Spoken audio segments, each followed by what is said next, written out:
Hello ladies and gentlemen, and movie lovers of all kind, and welcome back to the channel. As always, I am your host, Brett Murphy, and for today's video, I have a brand new ranking for you all, and I am going to be ranking every Ghostface killer. So right off the hop, I am going to be issuing a major spoiler warning. If you have not seen Scream 6, I will be discussing the Ghostface or ghost faces that appeared in that movie, so if you have yet to see it, you have been warned that I will be talking very openly about the killer reveal and the events that take place in that movie. And now with that out of the way, Ghostface is easily one of the most recognizable horror slashers of all time. The iconic mask, the memorable voice, and the unforgettable kills. Ghostface is of course the face of the Scream franchise that is still going today, and reportedly there are even more on the way. But in the name of tying it all back together, what would a Scream movie be without its ghost faces? And with that spoiler warning issued, I can now say I will be ranking all 12 of them here today. Before I hop into the actual ranking itself, I just wanted to let you all know that I have an entire playlist dedicated to all of my ranking videos.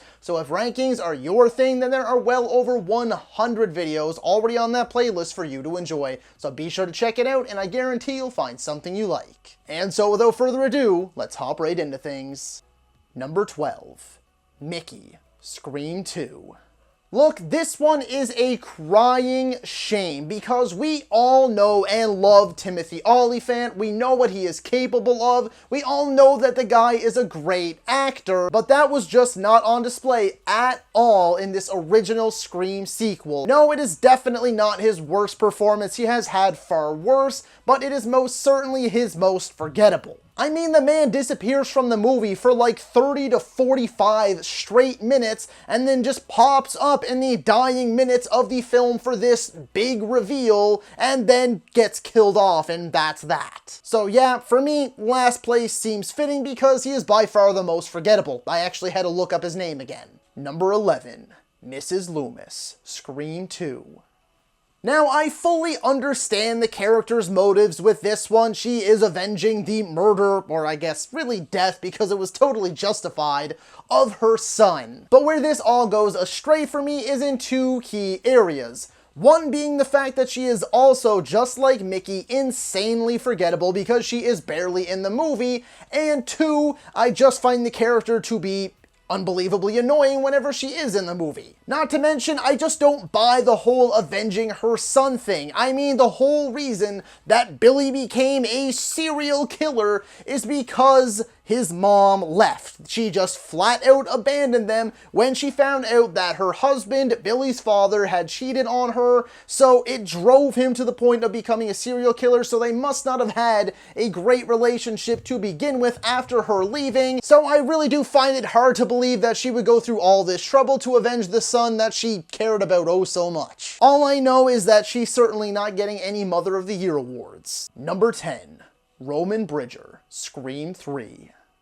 Okay, so truth be told, I originally had Roman in the last place spot because I would argue that he is definitely the most forgettable Ghostface. However, I was reminded of two key facts here. The first being that although I do not believe in this voice changer gadget for one single second, it is pretty cool and does add some uniqueness to this second sequel and helps to change things up a little bit and deceive our characters all that much further. I mean, it's not the character's fault that this didn't exist back then, and it really doesn't even exist now. And the other key fact and the primary reason that he was not in the last or second last place spot is the fact that to this day, now with 6 Scream movies, he is still the only solo Ghostface. He did it all on his own, so I have to give credit where credit is due and bump him up at least a little bit. Because the whole thing about him being Sid's half-brother being shoehorned in at the last second just honestly pisses me off because it feels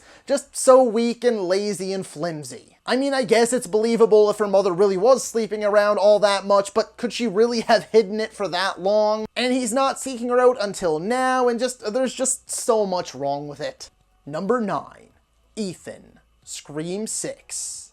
Unfortunately, this is yet another forgettable Ghostface, and at this point I really hope that someone's keeping a forgettable count to see just how many times I say it by the time this video wraps up. Because unfortunately that is exactly what this character is, but the reason he does get bumped up a little bit is because although I did suspect him from the beginning, for the most part, there were a couple of times that the story was actually effective in knocking me off his trail. The guy had some pretty solid alibis, and I also must admit that although I did suspect him as the Ghostface, or one of a few Ghostfaces, I did not expect him to be Quinn's sister, nor the son of the detective, nor the younger brother of Richie from Scream 5. And he also did a fairly decent job, in my mind, of playing the over-the-top, zany, psycho Ghostface, because you always have to have one of them when there's two of them, because Roman was the only solo one. That has to be the crazier of the two. That's just a little bit more loony, and he did an alright job playing that up. Also, when Tara drives that knife into his open mouth, it's pretty friggin' gnarly. Number 8. Quinn Scream 6. So what I loved and hated about this character is that she was really just the stereotypical...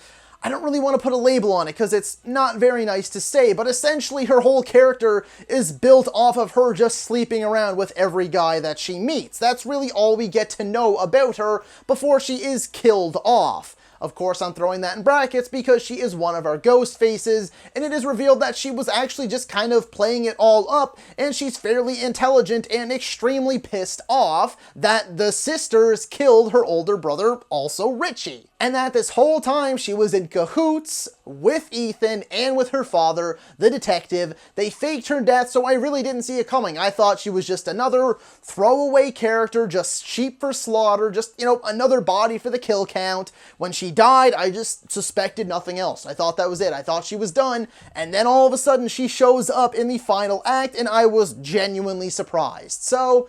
again, I like to give credit where credit is due, and that's why Quinn ends up a little bit higher on the list despite being mostly a nothing character. Number 7. Charlie, Scream 4. So, truthfully, part of the reason that he ends up a little bit higher up the list is because he's one of the Culkin brothers, and I just love that the Culkins have slowly been making a comeback and kind of just like taking over Hollywood. And although, yes, this was over a decade ago at this point, I loved seeing another Culkin in this. I had my hunch when first watching this movie that he may be one of the killers, but there are more than enough red herrings in this one that really did keep me guessing, even though I did always have him as a suspect on the back burner. The reason that I loved the reveal that he was indeed one of the killers so much is because of the utter betrayal of him stabbing Kirby. It seemed like he wanted this girl more than anything in the world. He was finally getting his shot. I honestly, legitimately thought he was going to die, paying homage to the original very first kill in the Scream series with Casey Becker's boyfriend. Or was it Steve or whatever? And I thought the same thing was going to happen to poor Charlie when he was oh so close to getting his dream girl, and then he goes and stabs her and supposedly kills her, of course, until 11 years later when we find out she wasn't all that dead anyway. Number 6. Detective Bailey, Scream 6. Now, you could easily make the argument that this guy shouldn't even be on this list, that he doesn't belong here at all, and I would to a certain degree agree with you because, as far as I could tell, he was never actually in the Ghostface costume and did any of the real killing. He was more so the orchestrator of it all, the overall puppet master, and the planner of everything, but that is exactly why I am putting him on this list. Now, if you don't have him on your list, I totally respect that, I understand that, and you're probably right. But the reason that I have him on my list is because of exactly what I just said. None of this would have happened if it weren't for his careful planning. Clearly, all of this was already in place. We had Quinn as one of the sisters' roommates, the body swap with her after she was supposedly dead. We had Ethan pretending to be someone completely different, manipulating a pool to get in with Chad, and then we have no idea that any of these three characters are related. All of this was supposedly set up from the beginning, which is, yes, a bit far-fetched, but all of it comes back to Detective Bailey, and he, once again, orchestrated all of it, planned it all, and nailed it, got it down to a T, got the characters exactly where he wanted them.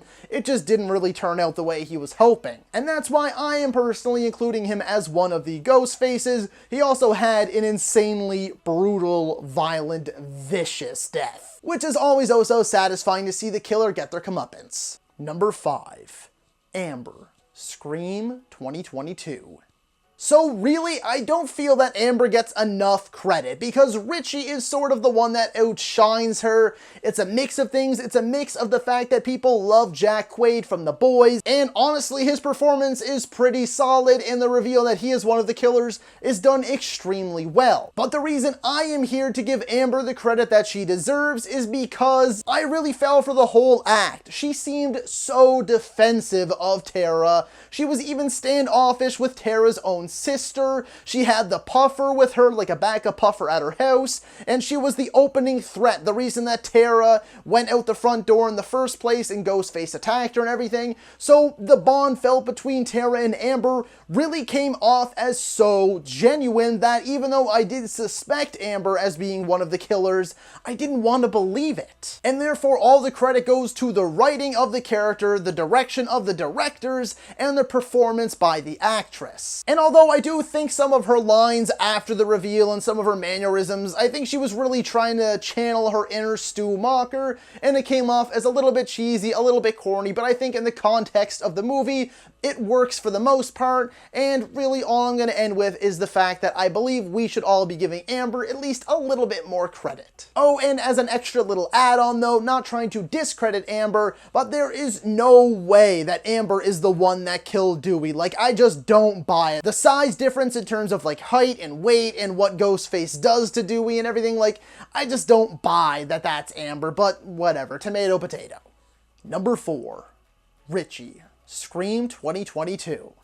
So admittedly, I am a big fan of The Boys, and when I found out that Jack Quaid was going to be in the new Scream movie, I was losing my mind and so excited to see him. And he played up both sides of this character extraordinarily well. Like, so damn believable as the calm, caring, loving, just kind of airheaded boyfriend. Like, he had a good head on his shoulders being like, we gotta get the hell out of town, but also the fact that he supposedly never saw any of the like 8 stab movies and has no idea about like Woodsboro or anything that went on. And then when he just switches, right, when he just changes gears, the light switch is the other way, and he is a completely different person. He is a ruthless, cold-hearted, soulless, stoic killer, and I love that Jack Quaid could play both sides of that character magnificently, and it sold me on the whole experience. And really, I believe that his family adored him, and they would go through the lengths that they did to try and kill the people that killed him. Because really, that's the entire basis for Scream 6, and it works. Number 3,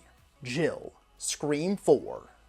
So first things first, I love Emma Roberts. I love her as an actress. She seems like such a kind, caring human being as well. And she is just excellent in everything that she is in, and this is no different. What makes this performance even better is the fact that she played up a completely different character tonally than what she has sort of been typecasted as. Because I think in her own words at some point in some time, she says that she pretty much always just gets casted as the bitchy character. She's the one that's just mean all the time. She's always the mean girl. She's got like the resting bitch face. She's always cutthroat and ruthless. And in this, she plays up such an innocent, timid, shy, little scared girl, and then it is a complete 180 with the killer reveal. Not only that, but she kills her own mother, or allows Charlie to kill her own mother, and then she's going to kill her cousin, Sidney Prescott. She murders her own boyfriend, or I guess ex-boyfriend, and then she betrays Charlie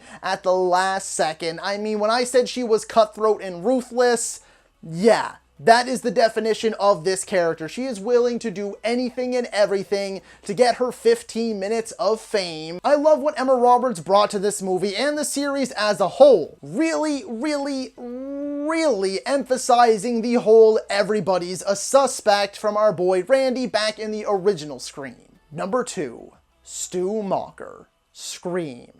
I really wanted to put Stu in first place because this guy easily has some of the most memorable, iconic, and quotable moments and lines of the entire Scream franchise. No one does zany, over-the-top, ludicrous, kooky, crazy like Matthew Lillard does in this original Scream. This man gave it his all and then some, and it paid off in spades in what is one of the most iconic performances in horror movie history. Stu Macher himself is an icon just like Matthew Lillard. I love the character, I love the reveal, and his performance just elevates the movie and the reveal so much more. He was truly brilliant in this unforgettable role. Number 1, Billy Loomis. Scream.